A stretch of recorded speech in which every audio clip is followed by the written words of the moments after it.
అందరికీ నమస్కారములు. నేను మీ గోవిందరావు గొంటి. అల్లూరి సీతారామరాజు గారి స్ఫూర్తితో జన జాగృతిలో భాగంగా ఈరోజు మనం ఒక జీవన నైపుణ్యం తెలుసుకుంటున్నాం. అందరూ జాగ్రత్తగా వినండి. నిజం దేవుడెరుగు, నీరు పల్లమెరుగు అనే ఒక సామెత ఉంది తెలుగులో. నిజం ఎలానో ఆ దేవుడికి తెలుస్తుంది. ఇది యూనివర్సల్ ట్రూత్, అంటే జగమెరిగిన సత్యం. నిజం దేవుడికి తెలుస్తుంది అనేది మనం నమ్ముతాం బాగా. నీరు ఎప్పుడు కూడా పల్లానికే వెళ్తుంది, డౌన్కే ప్రవహిస్తూ ఉంది నీరు. అయితే నేనేమంటానంటే, నిజము దేవుడెరుగు, నీరు పల్లమెరుగు, పిల్లల గురించి తల్లిదండ్రులే ఎరుగు. అంటే తమ పిల్లల గురించి తల్లిదండ్రులకే బాగా తెలుస్తుంది. మనం కన్నాం కదండి, మనం పెంచాం కదండి. మన పిల్లలకి మనకంటే ఇంకెవరికైనా బాగా తెలిసిందో చెప్పండి? మన పిల్లలకి 100% మన గురించి తెలియడమే కాకుండా వాళ్ళని బాగు చేయడం, గొప్ప వాళ్ళని చేయడం, మంచి క్రమశిక్షణ నేర్పడం, మంచి నైపుణ్యాలు నేర్పడం మన బాధ్యత. కానీ చాలామంది పేరెంట్స్, కొంతమంది చూస్తూ ఉంటాను, మా పిల్లలు మనం చెప్పిన మాటలు వినరండి, వాళ్ళకి నచ్చినట్టుగా ఉంటారండి, ఏమని అంటే కసురుకుంటారండి, కలబడతారండి, వాళ్ళకి నచ్చినట్టుగా వాళ్ళు ఉంటారండి అని అంటూ ఉంటారు చాలామంది పేరెంట్స్. నేను విన్నాను, చూశాను, చాలా సమస్యలు విన్నాను నేను కూడా. అయితే నేనేం చెప్తానంటే, వాళ్ళు అంటారు ఇంకా హాస్టల్లో వేసేస్తాం, లేదా వాళ్ళ అమ్మమ్మ ఇంటికి పంపిస్తాం, వాళ్ళ నాన్నమ్మ ఇంటికి పంపిస్తాం, వాళ్ళ మాయ దగ్గరికి పంపిస్తాం, వాళ్ళ అత్త దగ్గరికి పంపిస్తాం, వాళ్ళు చూసుకుంటారు అంటారు కొంతమంది.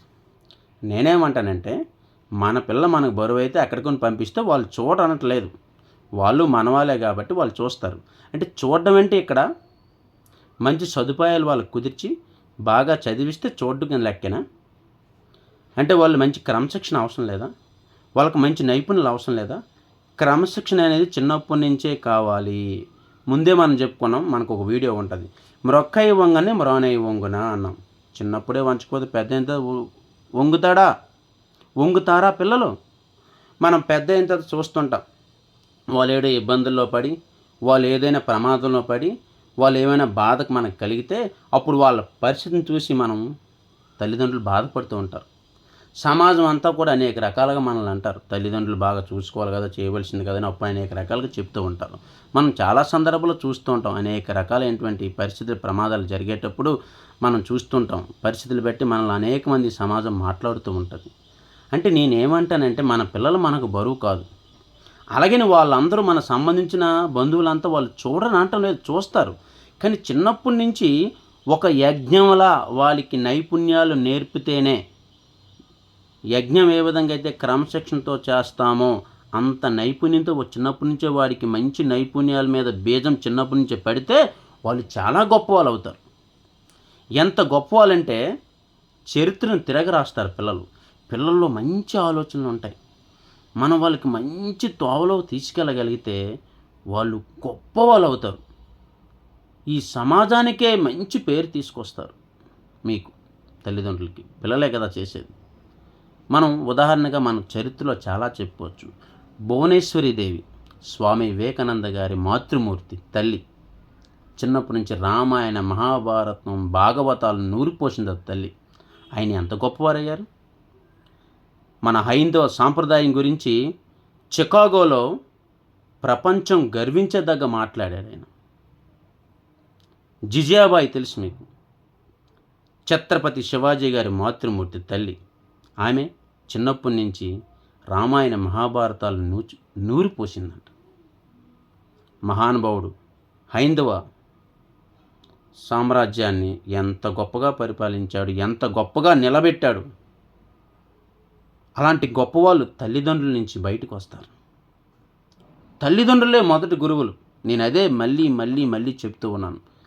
తల్లిదండ్రులు ఒక యజ్ఞంలా పిల్లల్ని తయారు చేస్తే సమాజంలో గొప్ప వాళ్ళగా తయారవుతారు. పిల్లలకు మంచి నైపుణ్యాలు నేర్పించండి. చిన్నప్పటి నుంచే నైపుణ్యాలు బీజం పడాలి. క్రమశిక్షణ ఎలాగో నేర్పుతారు, క్రమశిక్షణ చిన్నప్పటి నుంచే నేర్పుతారు, గొప్పగా నేర్పుతారు. కానీ మంచి నైపుణ్యాలు ఉండాలంటే పిల్లలు చిన్నప్పటి నుంచే బీజం పడాలి, గట్టిగా నిలబడతారు తర్వాత పిల్లలు. పోనీ అంతగా చేయలేకపోతే చిన్న చిన్న పనులైన ఇంటి దగ్గర పేరెంట్స్ నేర్పించండి.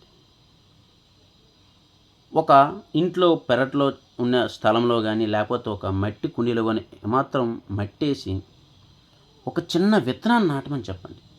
రోజు నీళ్లు పోస్తుంటే అది మొలకై వచ్చి చిన్న చిన్న మొక్కగా పెద్ద పెద్దగా పెరిగితే దాన్ని చూసి ఆనందపడిపోతుంటాడు. పువ్వులు పూసినా, కాయలు కాసినా ఎంత ఆనందపడిపోతుంటాడు.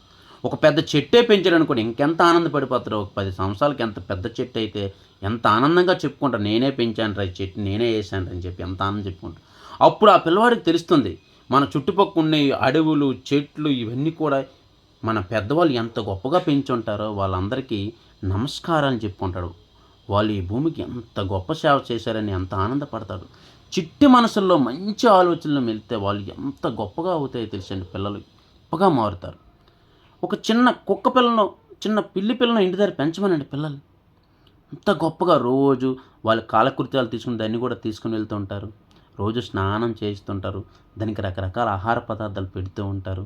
దాన్ని పెంచుతూ ఉంటే వాళ్ళు ఎంత ఆనందంగా తయారవుతారు. అలాగే పక్షులు ఉంటాయి చిన్న చిన్న, మనం ఇంటి దగ్గర పావురాలు కానీ లేకపోతే చిలకలు కానీ చిన్న చిన్న పక్షులు పెంచుతూ ఉంటారు. ఇవన్నీ చేయడం వల్ల ఏమవుతుంది, పిల్లల్లో మంచి సహకార భావన, ప్రేమ, జాలి, దయ ఇలాంటి మంచి మంచి లక్షణాలు వాళ్ళు చిన్నప్పటి నుంచే మొలకెత్తే వాళ్ళు ఎంత గొప్పగా తయారవుతారో చూడండి. మనం ఏమీ తెలియకుండా వాళ్ళకి ఏమి చెప్పకుండా వాళ్ళు ఏదో వాళ్ళు బతుకుతారు కదా, తిండి పెడతాను వాళ్ళే ఆడుకుంటారు కదంటే అలా వీధిలోకి వెళ్తాడు. 10 మంది పిల్లలతో కలుస్తారు. ఆ 10 మంది ఏదో ఒక రోడ్డు పక్కన కుక్క ఏమైనా పడుకొని ఉంటే ఒకడు తంతే రెండో వాడు తంతాడు, మూడో వాడు తంతాడు, మీ వాడు వెళ్ళి దాన్ని తల మీద ఎక్కడ తంతాడు. వీళ్ళందరికీ ఆ కుక్క కొంచెం కొంచెం ఘాట్లు పెట్టిందంటే వీళ్ళందరిని తీసుకొని మనం నెత్తి నోరు కొట్టుకొని హాస్పిటల్ వెంట తిరుగుతూ ఉండాలి. అంటే నేను చెప్తుంది ఏంటంటే, మనం పిల్లల్ని క్రమశిక్షణగా పెంచినట్లయితే ఖచ్చితంగా వాళ్ళు మన త్రోవలో ఉంటారు. మీకు ఇంతకుముందు చెప్పాను. ఎంత ఏనుగు గజరాజును కూడా ఆ మావటివాడు దాన్ని మచ్చిక చేసుకొని అంత బలవంతమైన ఏనుగుని కూడా తన చెప్పు చేతుల్లో ఉంచుకుంటాడు. చిన్న తాడేసి కడితే చిన్న కర్రకు పెడితే అక్కడే ఉంటుంది. కారణం ఏంటి తెలుసా?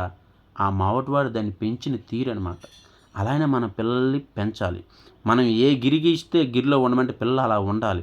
అలా క్రమశిక్షణతో వాడికి నచ్చిన పనులు అయినా మనకి తెలిసిన మంచి పనులైన వాడిని పెట్టి గొప్పగా తయారు చేసి సమాజానికి మంచి తరాన్ని అందించాలని నా కోరిక. నేను మీ గోవిందరావు గుంటి. ఈ యొక్క కార్యక్రమంలో మీరు కూడా భాగస్వాములయ్యి ఇంకా ఈ కార్యక్రమాన్ని ఇంకా ముందుకు తీసుకెళ్తారని చెప్పి అందరినీ కోరుకుంటూ అందరికీ ధన్యవాదాలు.